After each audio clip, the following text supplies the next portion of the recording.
If you're going to stand up in front of a bunch of people and tell them that the design of your plan matters or that the design of your product matters, then you'll want the design of your presentation to be the result of thoughtfulness. Don't do a disservice to the ideas you're going to present by treating your presentation as if it's a hurried, ornamental sideshow. Here are 4 tips to help you on the long road to simplicity.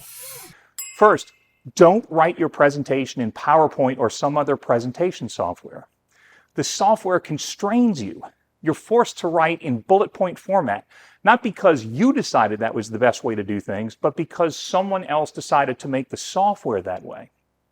Here are the tools that you'll need: a pen, some kind of paper. I use Post-it notes because they have limited space, so you'll need to be thoughtful about your word choice and organization. Also, the notes can be rearranged on a wall or desktop so that you can see the structure of your presentation. If you had to write a speech to give at a friend's wedding, would you write it in PowerPoint? Of course not. So do yourself a favor and don't write any presentations in PowerPoint. That's not what it's for. Second, do you have presentation slides that look like this? If so, delete them immediately. This is not a slide, it's a document.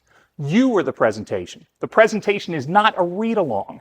If you must convey a great deal of written information, there's a special device for that. It's called a handout. If you must do slides, put as few words as possible on them. If you're presenting for an organization that requires you to generate written material for your presentation, then give them a handout, not a printout of wordy slides. Third, spend some time on the design of your slides. But I'm not a graphic designer, you say. Well, neither am I. Let me introduce you to one of the time-honored traditions of presenting: copying.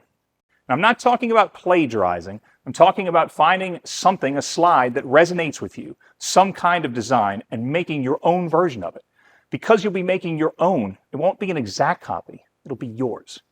If you've watched enough movies and television or listened to enough music, you've seen countless examples of copying.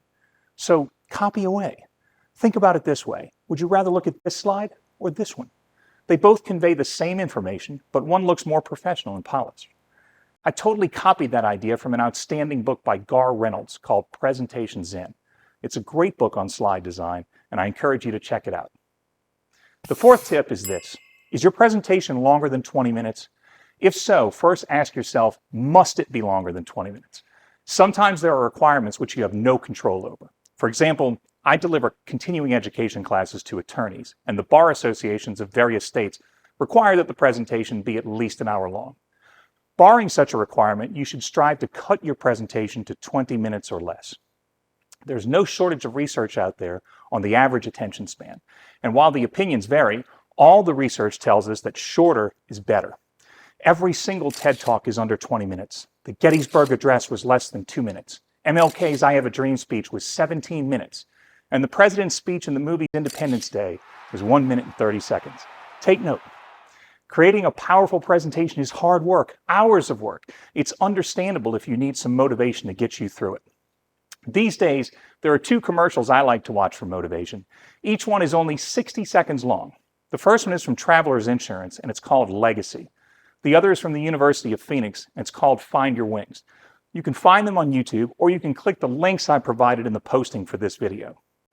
When you watch them, take a look at what an amazing story is told in just 60 seconds.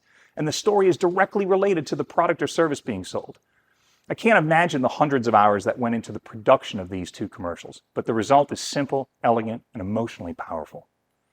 Most of us aren't producing commercials for national television, and our schedules won't permit us to spend hours and hours on our presentations. But there is a balance that can be struck. Investing more time in your presentation design will produce measurable benefits in terms of audience engagement. It's time well spent. Less is indeed more, but getting to less involves time and effort. Spend the time crafting your presentation so that by the time it's presented to your audience, they will see it as simple and elegant. Thank you so much for watching. I hope these tips will help you accomplish your goals in your next presentation, and I'd love to hear from you if you care to share your thoughts. Just drop a comment or reach out to me on LinkedIn, YouTube, or Facebook. Tune in next week for my last video of the year, which will cover some tips on creating engaging, minimalistic PowerPoint slides. Until then, stay happy, my friends.